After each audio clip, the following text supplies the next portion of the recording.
Madame Bongard, bonjour. Bonjour. Alors, vous êtes donc directrice de ce musée des Beaux-Arts de Chambéry.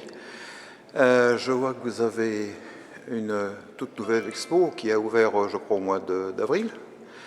Et vous pouvez me dire en deux mots, déjà, le thème général de l'exposition, pour qu'on voit quel est son thème, et ensuite un mot sur les principales œuvres qui sont ici.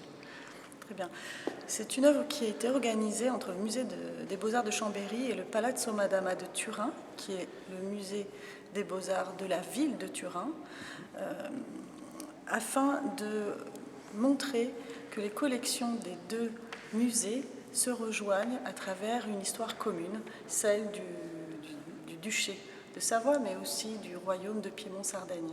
L'exposition montre et illustre l'apogée des Savoies au milieu du XVIIIe siècle, notamment à travers le règne de Victor Amédée II et de Charles-Emmanuel III, qui vont embellir la ville de Turin, qui vont mener à bien des grands travaux pour démontrer toute leur puissance et montrer en Europe la place de cette nouvelle cour et de cette nouvelle monarchie. Voilà, alors le style général donc, des œuvres qui sont ici sont essentiellement donc du rococo, 17e ou pas spécialement, il y a autre chose. Le titre de l'exposition est « Rois et mécènes » pour montrer toute la puissance des rois et la volonté qu'ils ont eue de bénéficier de grands artistes et de l'art de très grands artistes du début du XVIIIe siècle en Italie, en France et aussi en Europe.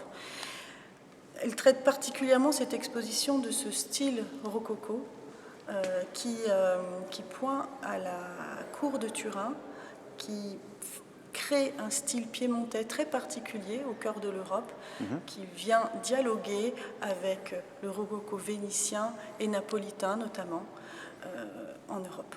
D'accord. Alors, dans le cadre de cette exposition, quels sont, sans que je puisse les voir tout de suite, mais nous en rendrons compte, bien entendu, mais les pièces majeures que vous considérez comme majeures dans l'exposition? Les pièces majeures sont les dessins, notamment de la main de Filippo Juvara, ce grand architecte sicilien qui a été engagé par Victor Amédée II pour conduire les grands travaux. Nous avons des recueils de la main de l'architecte qui sont de toute beauté, qui sont de pièces rares, qui ont pu voyager jusqu'à Chambéry. Nous avons lié au grand chantier de Turin et des résidences royales, une grande œuvre de Giovanni Paolo Panini qui a réalisé une vue du château de Rivoli. Ah, tout à fait. Une œuvre monumentale qui est à la hauteur de l'ambition royale du grand védutiste Panini. Très très belle œuvre.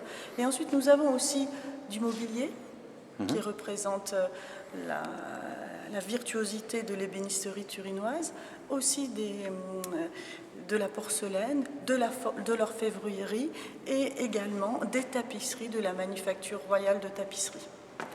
Tout à fait. Alors, donc je vous disais au départ que cette exposition donc, a ouvert début avril. Sur un plan strictement, je dirais, municipal, vous êtes satisfaite de l'audience de votre public depuis l'ouverture de l'exposition? C'est une exposition qui rencontre son public.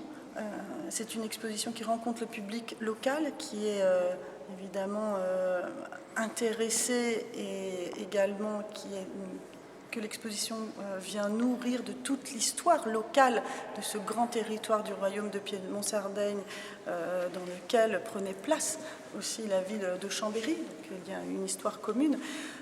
Très bon retour de la population locale, mais également de la population piémontaise qui commence à venir et qu'on attend plus en masse. J'allais vous dire justement, j'allais vous demander si vous aviez des Piémontais qui venaient vous rendre visite également. Le lien entre Chambéry et Turin est toujours très fort. Il y a une amitié très très forte entre les deux villes et les territoires transalpins. Il ne faut pas oublier que ces routes transalpines qu'empruntaient les ducs de Savoie existaient. Nous, on pense à la montagne aujourd'hui comme un mur, mais les routes qui traversent existent Ça toujours. s'entrecroisait, des lignes de Exactement. défense, etc. Et Oui. ils sont toujours empruntés. Les Chambériens vont régulièrement à Turin et inversement. Et cette exposition renoue un peu avec cette tradition d'aller, de retraverser les Alpes pour un but précis, en l'occurrence jouir de la réunion finalement symbolique et artistique des territoires. Très bien. Eh bien, écoutez, mille merci pour pour les réponses que vous donnez à notre association de journalistes du patrimoine. Et nous souhaitons de nombreux visiteurs à l'exposition, qui est tout à fait remarquable à notre point de vue. Merci beaucoup, madame. Merci.